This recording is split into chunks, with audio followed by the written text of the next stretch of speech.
Hello and welcome to Morris Park. Today our red buds have finally come into bloom. I thought I'd share that with you. We're kind of lucky. Last night we had a bit of a freeze and it got down to about 30 degrees as of this morning, a little frosty, but doesn't seem to have affected things too badly. This is the eastern red bud. This is Narcissus canadensis. It's in the legume family, the Fabaceae. So when it seeds, it gets little bean pods all over it, like a regular bean or a pea would. Trees are very prolific. They grow quite easily. You can see the little shapes of the flowers there, just like a little pea flower. This is just one of them, and I'll show you a few others. This is another one right here. This one really isn't that old. It might be about 10 years old now. Pretty good sized tree. At 3 years old, this tree was blooming. It was only about 3.5 feet high, and it was already blooming. These grow very quickly and bloom quickly. That's what's so good about them. Now, Deb, she planted these almost 30 years ago. From seedlings she pulled out of her dad's flower beds, believe it or not. This is just one of many. I'll show you a few more. This is perhaps our tallest one. It's growing there next to the shop and greenhouse building. See how tall it is? It's our very tallest one, but it's probably one of the youngest ones. It hasn't been there all that long. I'm not sure if it's probably been there maybe 10 years. I don't know. Maybe a little longer than the one I just showed you, if I'm thinking right. But it appears to be one of the biggest, tallest ones we have. And I don't know if it was just the location of where it's at or what, but it's always been very healthy and the very tallest. Here's another one of the old ones. One of the ones Deb planted many, many years ago. About 30 years ago. This is down here in what I like to call Mossy Bottoms. Not much grass grows down here, but the moss grows really well. And it's almost kind of like a lawn in itself. And it stays pretty moist down here. Like right here.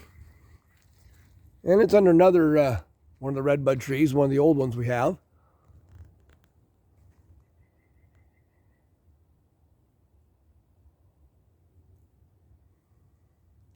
But yeah, the lawn is basically just moss down here. It's almost like a little carpet.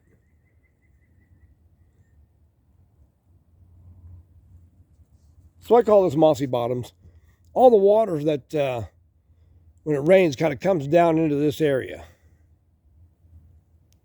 Because this is kind of the bottom. As the park heads east into the woods there, it kind of goes downhill, and down from there it goes into a valley. So all the water runs down here, and it stays nice and green and carpet-like. Kind of cool. This is another one of the old ones. It's kind of a top corner of the park here. One of the ones Deb planted.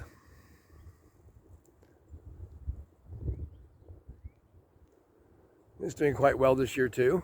One time I thought we were going to lose this one actually. But it's thick with flowers this year. Some years are thicker than others. We've actually had these things where you couldn't even hardly see the branches. They're so thick, but they're doing pretty well this year. This is one of the last ones here. And it's not doing so well. We are kind of in fear of losing this one, but it's because when it rains, it does this. It kind of makes a pond right here. This used to be an old farm pond and was filled in over the years, and it just keeps sinking. We had a lot of soil put in here and leveled it out because it sank before, but it's still sinking, so we're still getting a lot of water that comes in here after the rainstorms. And yesterday we had quite a bit of rain. But this one's still blooming. It's in a little rough shape. You can see we've cut a lot of branches off of it that have died. But still going. Now this is an absolutely beautiful tree here. This is a what's called red crabapple. It's not really describing the flowers as red, because the flowers, if you look, are kind of more pink than they are red. But it's the foliage. And the foliage kind of comes out to a reddish color, as you can see here. The flowers are spectacular. And these crabapple trees, I'm really impressed by them, how they fill out. And they always seem to do very well. This one's bloomed out ahead of the white ones, really, and I'll show you here.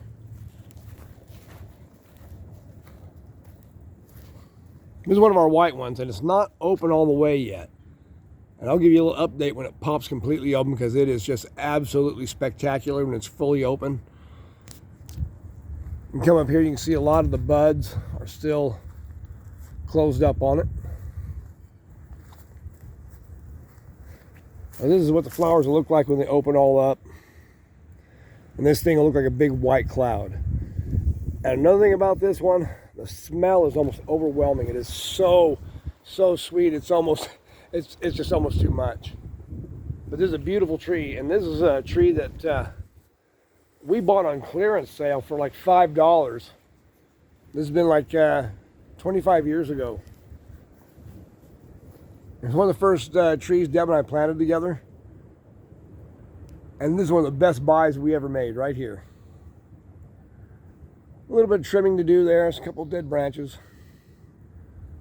But it's done really nicely. And it's just about to explode. This is not near what it'll do. Our Tulip Magnolia's opened up a little bit more, but these things really hate the cold. And being that it got down to 30 last night, it kind of damaged what flowers it had on it. See some of the burning on it. See that? Kind of a shame, but it seems to happen to these things all the time. They just don't seem to time things right. But this one has saved a lot of buds for us, and these will come out just fine. And they'll be beautiful. Well, I can still smell that crabapple. Yeah, I still got quite a few more. You can see the leaves starting to come out. And this thing does something curious too. This tree will actually put out a few flowers in the middle of summer. I'm not sure exactly why, whether it's due to stress of the heat or what, and stressing the tree and making it throw a few flowers, but it'll usually throw a few of them while it's got leaves on it too in the summer. These are our Forsythias, and they haven't really done as well as they have in past years. They're kind of having an off year, but they do that every once in a while, I notice. And right next to it, we got a little snowball kind of getting ready to bloom out. It's getting some buds on it now. It's just starting to come out. And this is a flowering almond. Double flowers. This is a white one. I've seen pink ones of these too, but we have the white. Instead of growing in a tree, it grows more like a small shrub. Look at it. Pretty cool. We've had this for quite a while too. And it kind of grows up from offshoots near the base of the plant. You can see next to this peony coming up, there's an offshoot there. Some peonies coming up there. But a pretty unique little bush. They're pretty common around here. People have quite a few of them. Like I say, either white or pink. These are some of the white Narcissus that have bloomed. I think the cold made them droop just a tiny bit last night. And a few of them down through there, they've kind of drooped a little bit. But still carrying on pretty good.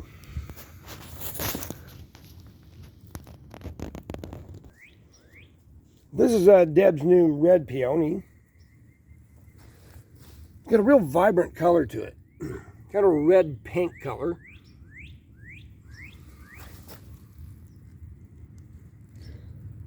The reason it's drooping like this a bit is because of the rain we had yesterday.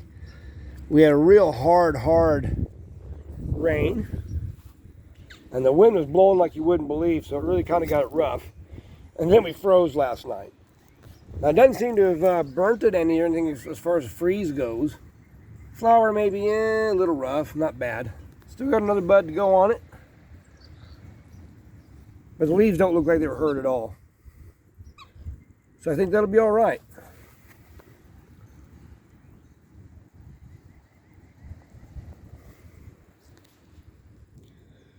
And last but not least, I wanted to show you our double red quince. I really like this one. It really puts on a show.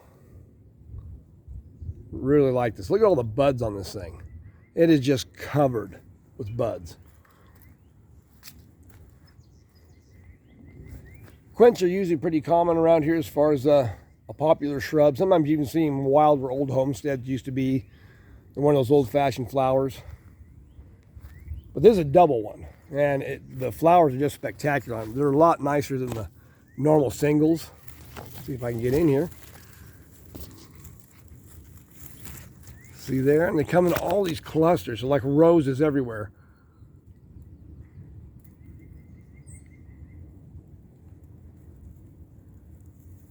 Beautiful, beautiful. And this thing will really pop out soon. I'll do an update on it also, as well as the crab apples. And behind me, I almost forgot about this one. There's another big crab apple, and Deb planted this one many years back. Probably almost 30 years ago. And it's real short and wide compared to the other one, almost like a big wide bonsai tree. But it's still completely in bud. There's not really anything open on it yet. And so I'll be doing updates on this and letting you guys see all the good stuff we got going here in Morris Park. This is Clyde Morris from Morris Park. Hope you all have a great day and hope you're enjoying the spring. We're still getting little tricks played by nature with the freezes and stuff, but so far so good. We're getting through it. We've been waiting for this all winter. Everybody take care.